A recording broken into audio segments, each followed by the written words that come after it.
요한계시록 1장 8절.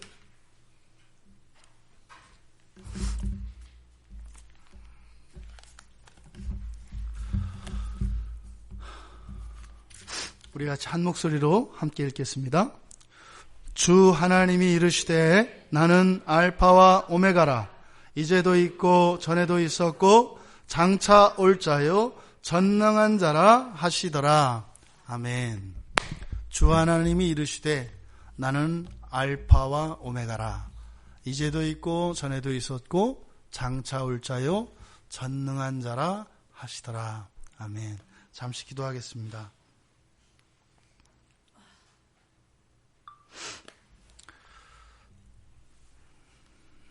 진리의 영이신 성령님,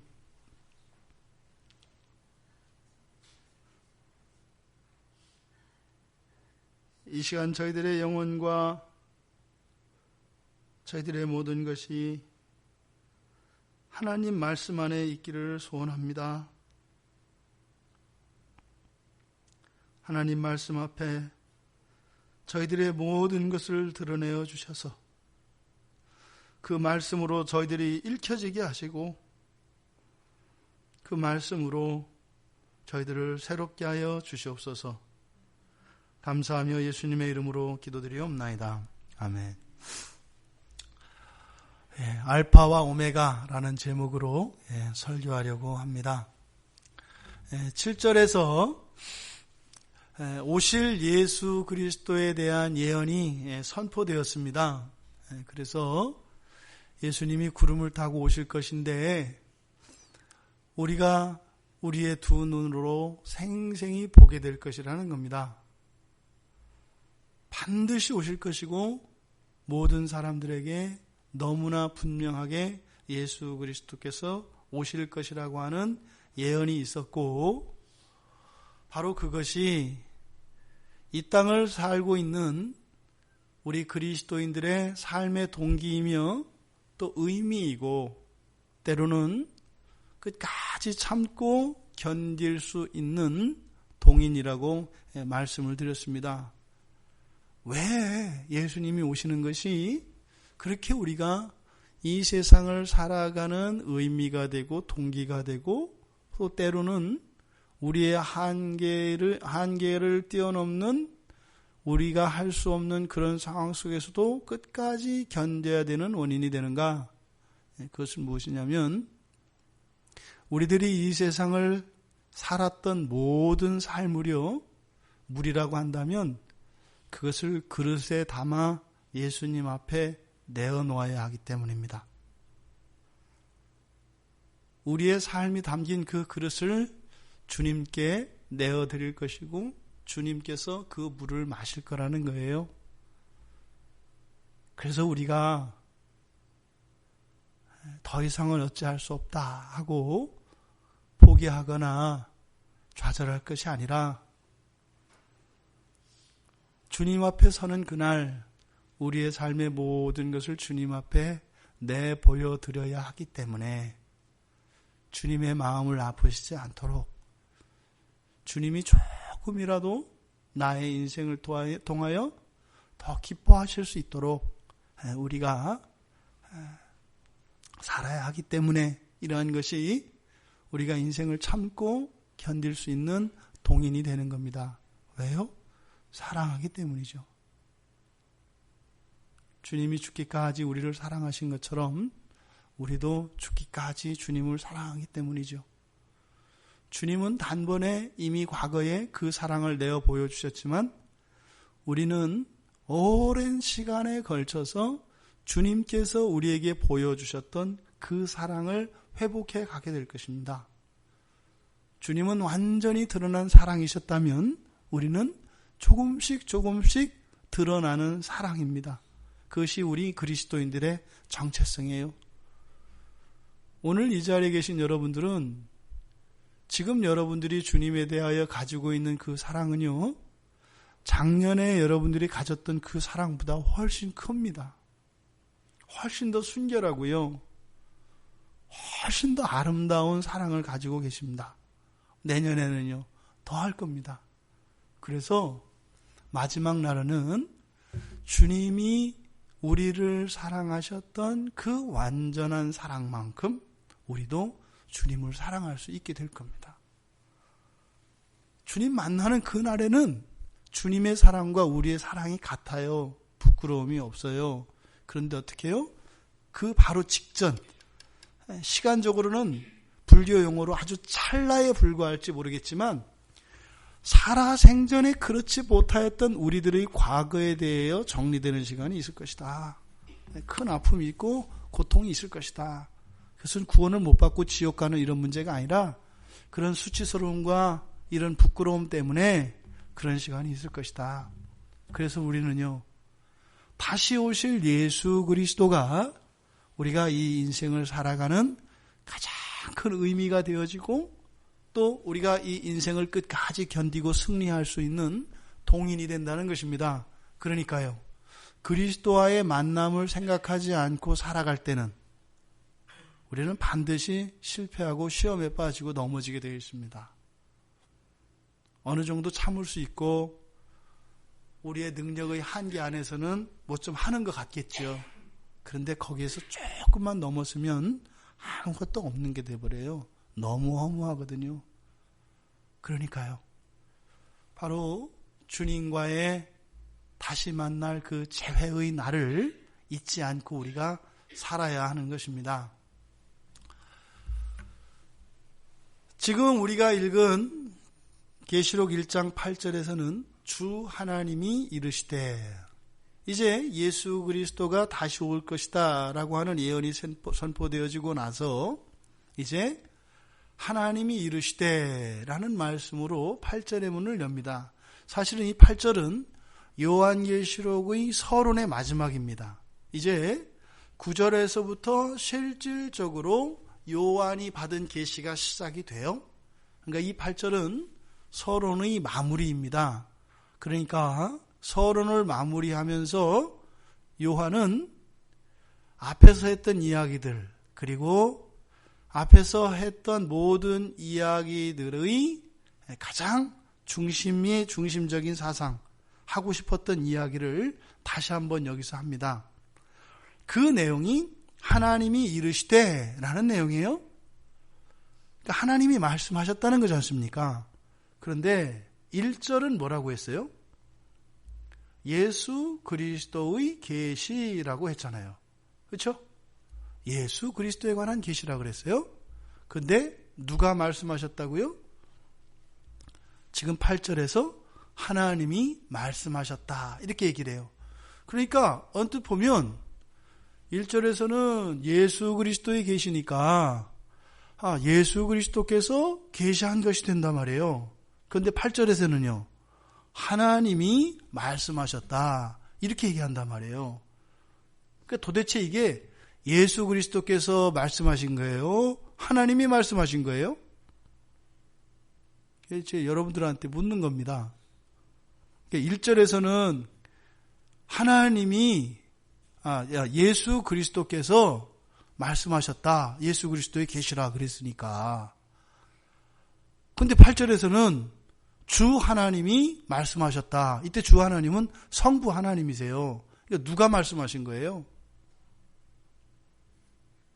예, 그러니까 1절과 8절이 어떻게 보면 성자 하나님과 성부 하나님에서 이거 잘못 쓴 것처럼 보인단 말이에요. 왜요? 주어가 바뀌었잖아요. 주어가. 그러니까 지금 의도적으로 사도 요한은 바로 앞에서도 우리가 보았던 것처럼 4절과 5절에서 성삼위일신 하나님에 관하여 이야기했다고 말씀을 드렸지 않습니까?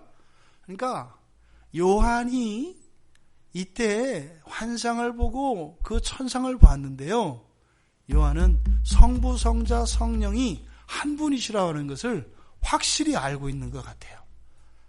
그 이야기를 하고 싶은 겁니다. 그런데요, 그 얘기하려고 하면 할수록 읽는 사람은 더 헷갈릴 수밖에 없어요. 그러니까 더 얘기 못하는 거예요.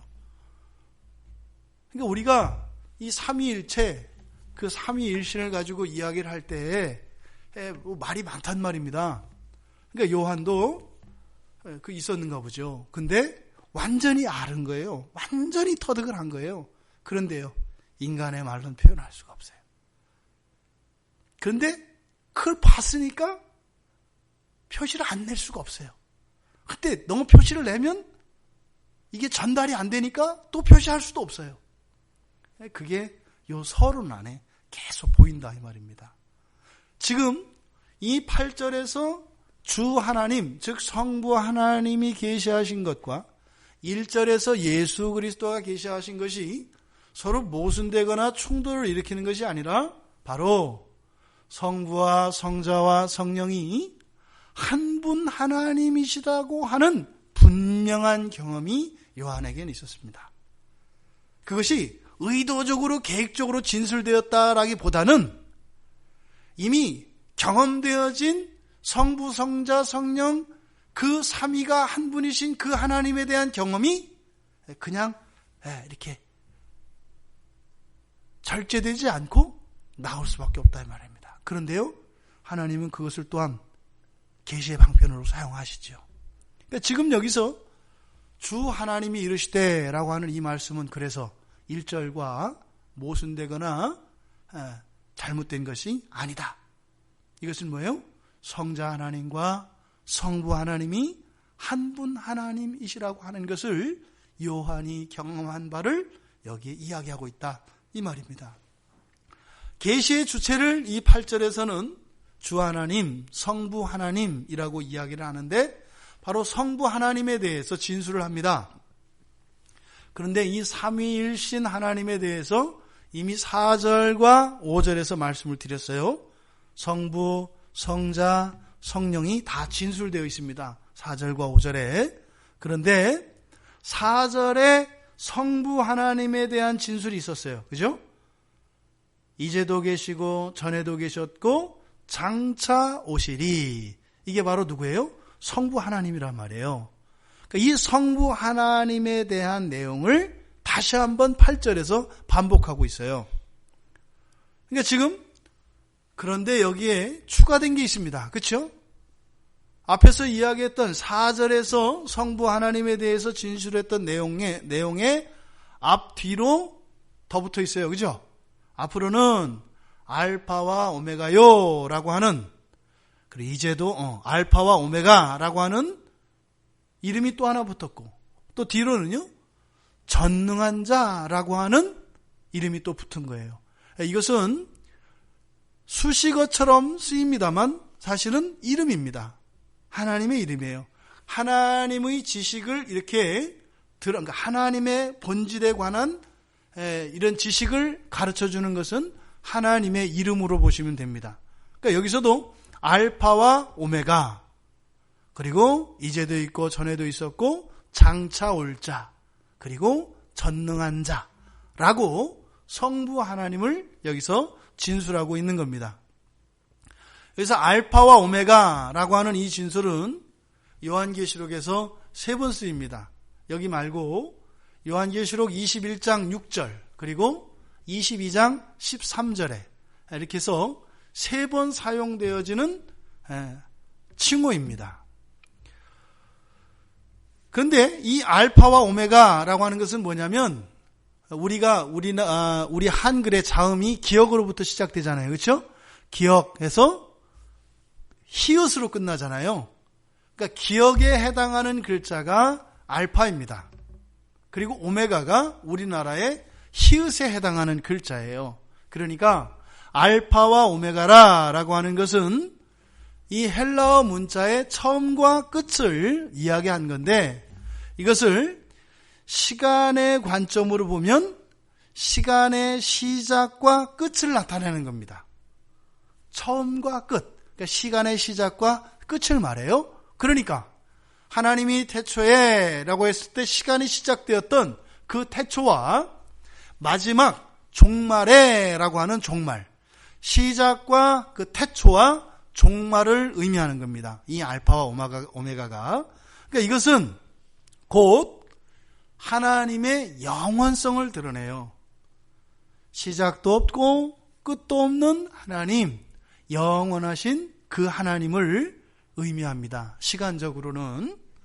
또 이것을 창조의 관점으로 보면 창조의 시작과 예수 그리스도께서 재림하셔서 완성시키시는 그 창조의 완성을 또한 동시에 나타냅니다. 그러니까 창조의 관점에서 알파와 오메가 이렇게 얘기하면 어떤 의미가 되는 거예요? 하나님의 완전성에 대해서 얘기를 하는 거예요. 그러니까 시간적으로는 알파와 오메가라고 하는 것이 영원성을 나타내고 하나님의 창조의 관점에서는 하나님의 완전성을 나타내는 의미가 바로 이 알파와 오메가다.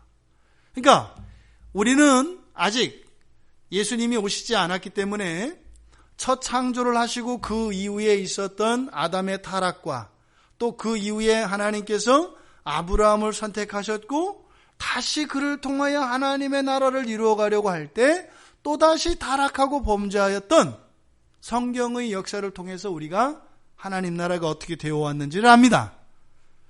그런데 지금 요한계시록을 계시하기 전에 바로 하나님을 알파와 오메가라고 계시하시는 목적은 무엇이겠어요? 그러함에도 이 창조와 구원은 어떻다? 완전하다라고 하는 겁니다. 그리고요, 시간적으로 영원하다라는 거예요.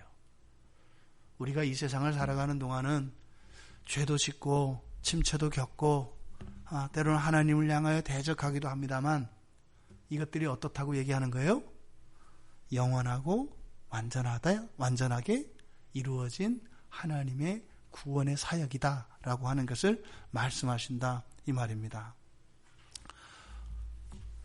또한 이 알파와 오메가라고 하는 이 이름은요, 히브리어에서 도입된 이름입니다. 이게 지금 알파와 오메가는 헬라어의 첫 글자와 끝 글자라고 그랬잖아요.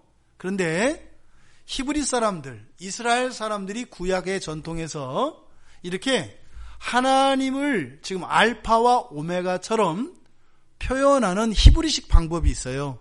그것을 에메트라고 합니다. 에메트. 이거는 알파벳으로 얘기하면 A, M, T에 해당하는 글자예요. 근데 그것에 모음을 붙여서 에메트라고 하는데 이 에메트는 어떻게 되어 있냐면 이스라엘 알파벳의 첫 글자, 중간 글자, 끝 글자예요. 에메트가. 그래서 하나님을 이스라엘 히브리 사람들은 어떻게 나타내냐면 처음이요, 중간이요, 끝이신 하나님, 이런 인식을 가지고 있어요. 그러니까 지금 이 사도 요한이 알파와 오메가라고 이렇게 소개하는 이유는 지금 이 편지를 받는 그리스도인들 가운데 유대인들을 향해서 이야기하는 겁니다. 그러니까 이 편지를 받고 있는 이 유대인들은 바로 히브리어를 알고 있는 사람들이기 때문에 바로 알파와 오메가라 하면은 바로 이게 뭐예요? 히브리어의 에메트를 연상하게 되고, 아하, 바로 여기서 예수 그리스도 우리의 하나님, 이것이 구약에서의 계속성을 알게 해준다 이 말입니다. 또 이 알파와 오메가라고 하는 것이 계시록 22장 13절에서는 그러니까 3번 쓰인다고 말씀을 드렸잖아요. 근데 2번은 성부 하나님을 묘사하는 이름으로 쓰이고 여기 22장 13절에서는 바로 예수 그리스도, 성자이신 예수 그리스도께 이 알파와 오메가가 쓰입니다. 그러니까 이 알파와 오메가라고 하는 이 이름은 이 사도 요한에게 있어서 앞서 말씀드린 것처럼 성부 하나님과 성자 하나님의 권능과 영광이 동일하다. 그러니까 어떻게 해요? 성부 하나님과 성자 하나님에게 동일한 이름으로 사용하고 있다 이 말입니다. 그래서 서두에 바로 이 사도 요한은 성부, 성자, 성령이 한 분이시다라고 하는 것을 분명히 알았다라고 말씀을 드린 거예요. 그래서 이 알파와 오메가라고 하는 이름이 가진 의미가 그러합니다. 그 다음에 이제도 있고 전에도 있었고 장차 올 자, 이것은 이미 4절에서 우리가 이제 한번 살펴보았고 설교했던 내용입니다. 근데 그때 우리가 이제도 있고 전에도 있었고 장차 올 자, 이것을 우리가 적용할 때 어떻게 적용을 했어요? 이제도 있고 할 때는 이것이 우리에게는 어떤 의미다? 지금 현재의 삶의 주권도 하나님께 있다. 전에도 계셨고 뭐예요? 지금까지의 과거의 모든 삶도 하나님 손에 있었다. 장차 오실 분, 앞으로의 인생도 하나님께 있는 것이다 라고 우리가 받아들여야 한다라고 말씀을 드렸어요. 단지 하나님이 이제도 계시고 전에도 계셨고 앞으로 오실 자다, 뭐 하나님 늘 계신 분이고 영원한 분이신 걸, 그것이 우리한테 와닿지 않는다 이 말이에요. 근데 하나님이 하나님에 대하여 계시하실 때는 그 목적이 누구에게 있다고요? 우리에게 있다고요. 그러니까 이제도 그리고 예전에도 앞으로도라고 하는 이 하나님에 관한 계시는 뭐예요? 지금까지 여러분들이 살아왔던 과거의 모든 순간에 항상 하나님이 함께 하셨고, 지금도 함께 하시고, 앞으로도 함께 하시고, 영원부터 영원까지 함께 하고 있다는 거예요. 여러분들과 상관없이. 여러분들과 아무 상관없이. 여러분들이 예수를 믿기 전부터, 심지어는 예수를 믿으면서도 하나님을 원망할 때도, 또 앞으로 그런 일이 일어난다 하더라도 하나님은 항상 여러분들과 함께 하신다고 하는 그 약속에 대한 말씀이 이제도 계시고 예전에도 계셨고 장차 오실 하나님이라고 하는 계시가 의미하는 바다라고 말씀을 드렸습니다. 지금 여기서 말하는 이렇게 이제도 있고 전에도 있고 장차 올 자라고 하는 이 말씀의 사실은 이 이름의 그 원천은 어딘가 하면 출애굽기 3장 14절입니다. 나는 스스로 있는 자이니라 라고 하는, 이게 바로 헬라에서 이걸 호온이라고 해요. 그러니까 에이미 비동사, 그러니까 있는 자 이런 뜻이잖아요. 나는 스스로 있는 자다라고 하는 구약에서 처음으로 모세에게 그 언약의 하나님의 이름이신 야훼, 여호와라고 기록되어 있는 그 야훼라고 하는 이름을 가르쳐 주셨던 그 구절이 바로 이 출애굽기 3장 14절인데요. 바로 여기에서 만들어진 이름이 지금 이제도 있고 전에도 있었고 장차 올 자라고 하는 이름입니다. 그러니까 이거는 유대 히브리인들, 이스라엘 사람들이 가지고 있는 여호와 신앙 있잖아요. 이 여호와의 신앙과 또 이 헬라 사람들, 헬라는 그리스를 말합니다. 이 그리스 사람들이 가지고 있는 신관이 있어요. 이 그리스 사람들은 이런 물질과 현세를 굉장히 중시 여깁니다. 근데 이 모든 것들의 근원을 신으로부터 봐요.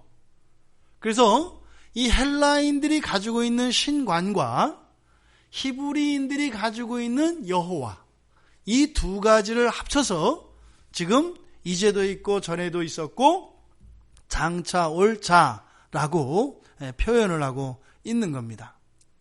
그러니까 지금 알파와 오메가라고 하는 이름도 그렇고 이제도 있고 전에도 있었고 장차 올 자라고 하는 이름도 그렇고 누구를 위해서 지금 주시는 거예요? 이 편지를 읽을 자들의 그들의 신앙의 상태와 그들의 삶의 정황을 사도 요한은 배려하고 있어요. 그들이 아는 바 참 하나님으로 받아들일 수 있도록 설명을 하고 있다 이 말입니다. 그 다음 세 번째가 전능한 자입니다.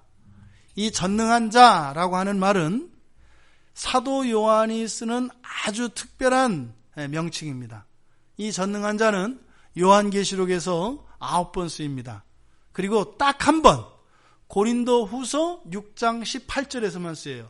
그러니까 사도 바울과 사도 요한만 사용한 명칭이에요. 그런데 9번은 이 사도 요한도 이 계시록에서만 사용되어진 이름이고 또 사도 바울이 고린도후서 6장 18절에 썼습니다. 여기서 사용되어진 이 전능한 자라고 하는 이 단어의 어원은 모든 것의 지배자 또는 우주의 지배자 이런 뜻입니다. 여기서 전능한 자라고 하는 것은, 이 전능하자라는 것은 모든 것을 할 수 있는 이런 의미를 나타내는 것이기보다는 주권을 나타내는 개념이라고요. 모든 것의 주인, 온 우주의 주인, 이런 의미를 가진 단어를 지금 우리말 성경에서 전능한 자라고 번역한 겁니다. 이 요한계시록 외에 쓰이는 것이 유일하게 고린도후서 6장 18절이라고 했지 않습니까? 한번 찾아서 한번 읽어보실까요? 고린도후서 6장 18절.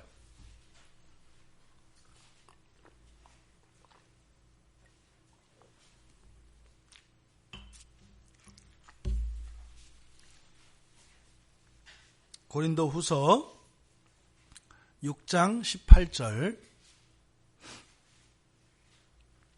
예, 우리 같이 읽겠습니다. 너희에게 아버지가 되고 너희는 내게 자녀가 되리라. 전능하신 주의 말씀이니라 하셨느니라. 지금 여기서 전능하신 주 이렇게 되어 있잖아요. 이게 똑같은 단어입니다. 그러니까 지금 여기서 전능하신 주의 말씀이니라 라고 되어 있는데, 바로 여기서 전능하신 주라고 하는 의미는 바로 앞에 나와 있는 내용과 관계되어진 것이죠. 앞에 있는 말을 전능하신 주가 말했다 이렇게 된 거잖아요. 그러니까 앞에 있는 말의 내용이 전능하신 주라고 하는 이 이름과 이름의 성격을 가르쳐 준다 이 말이에요. 그러니까 지금 사도 바울은 전능하신 주라고 하는 이 이름을 어디에 쓰였어요? 자녀에 대한 아버지의 관계로 쓰고 있죠. 그래서 이 전능하신 주라고 하는 의미는 능력과 하나님의 권능을 나타내는 그런 의미가 아니라 바로 뭐다? 주권에 대한 개념이다 이 말이에요. 지금 사도 요한은 요한계시록의 서론의 마지막을 성부 하나님에 대한 세 가지의 이름을 통해서 서론을 마무리하고 있습니다. 왜 그런 것 같으세요? 지금 이 서론에 나타나는 가장 중요한 핵심은 무엇이냐면 예수 그리스도가 하나님이시라는 겁니다. 누구라고요? 예수 그리스도가 하나님이시라는 거예요. 예수님과 하나님을 따로 떼려고 하는, 자꾸 분리되는 그런 생각을 사람들이 가지고 있어요. 그러니까 지금 여기서 예수, 그분이 곧 하나님이시다 라고 하는 것을 강조하려고 합니다. 뭘 하기 전에요?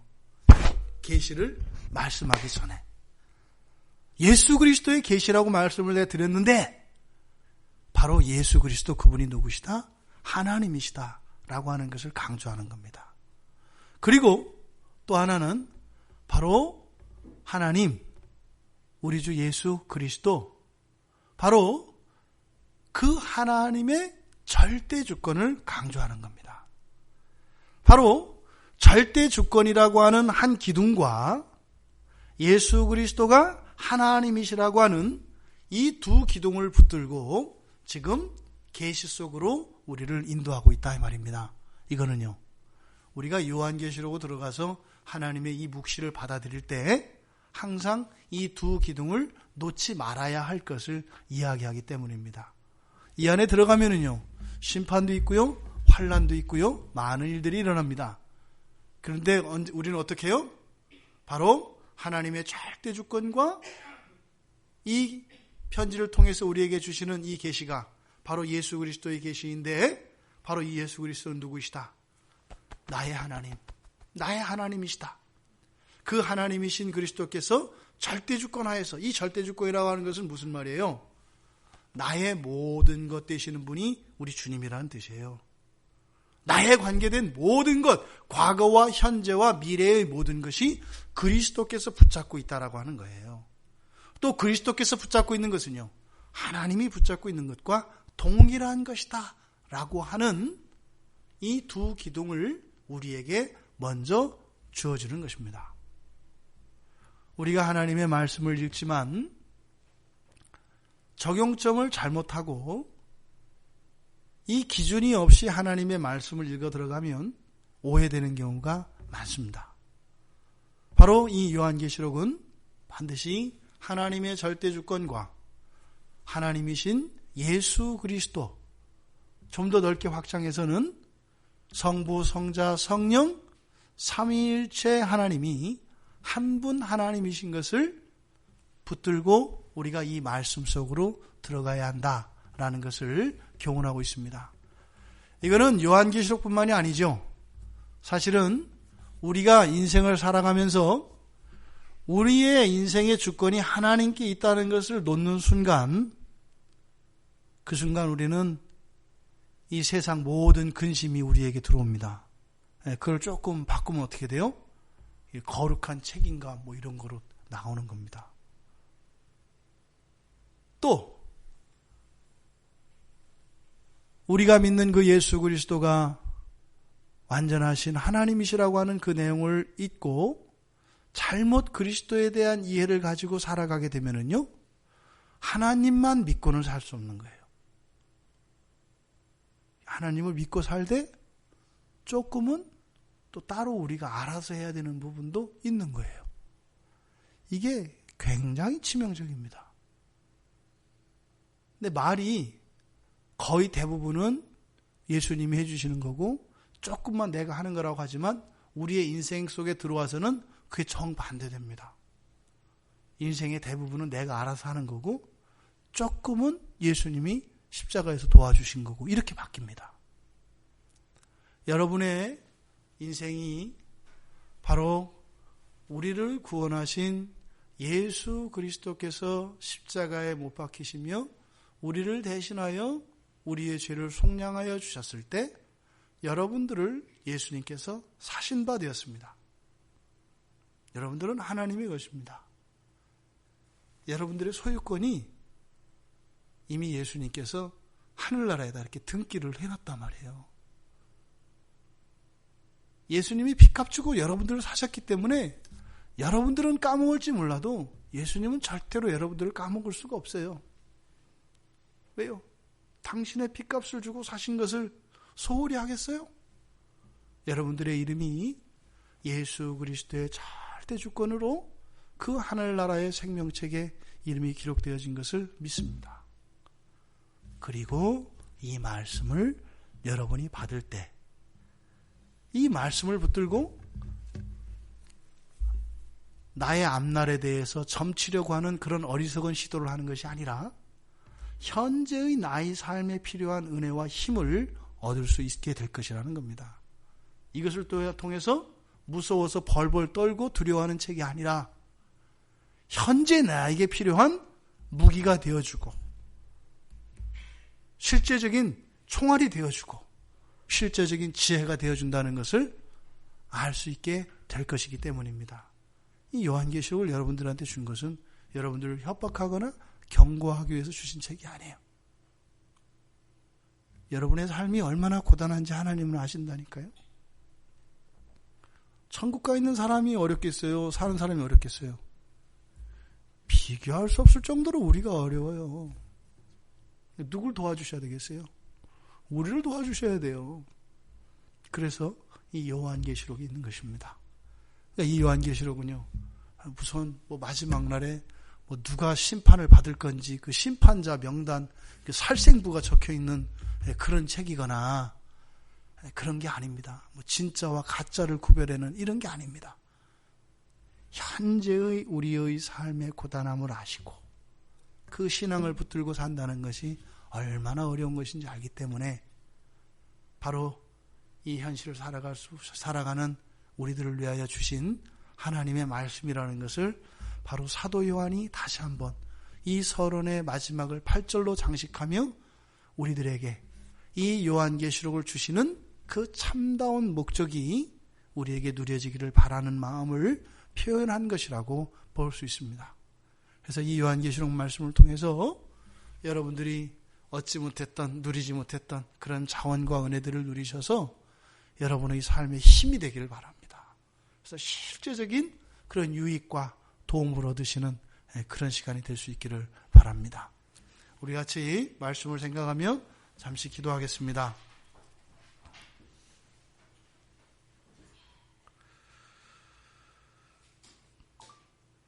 이 요한계시록을 우리가 이제 앞으로 이 금요일마다 이제 하나하나 또 살펴보게 될 것인데, 나를 구원하신 예수 그리스도, 그분이 하나님이시고 그분 안에 내가 있다는 것, 내가 그분의 것이라는 것, 그분이 나의 주인 되신다는 것, 나의 어떠함이 나의 존재됨의 이유가 되거나 근거가 되는 것이 아니라 바로 예수 그리스도가 나의 주인 되심이 나의 존재 이유가 된다는 것입니다. 그리고 나서 비로소 이 요한계시록을 주신 그 목적이, 그 참다운 가치가 우리들에게 누려질 것이라는 거지요. 이 시간 우리 그렇게 고백합시다. 주님, 저는 주님의 것입니다. 이미 예수님이 저를 2000년 전에 당신의 피 한 방울까지 물 한 방울까지 다 내어주시고 나를 사셨는데, 어리석게도 내가 그 예수님의 소유권을 인정하지 않는 것은 어리석음 중에서도 가장 어리석음일 것이고 가장 무모한 것일 것입니다. 예수님이 나의 주인 되심을 고백하며 그 안에서 우리가 평화를 누립시다. 예수 그리스도 안에서 우리가 위로를 얻고 힘을 얻읍시다. 그 예수 그리스도는 또한 하나님이신 것을 기억합시다. 실수가 없으시고요, 영원하시고 완전하신 분인 것을 기억합시다.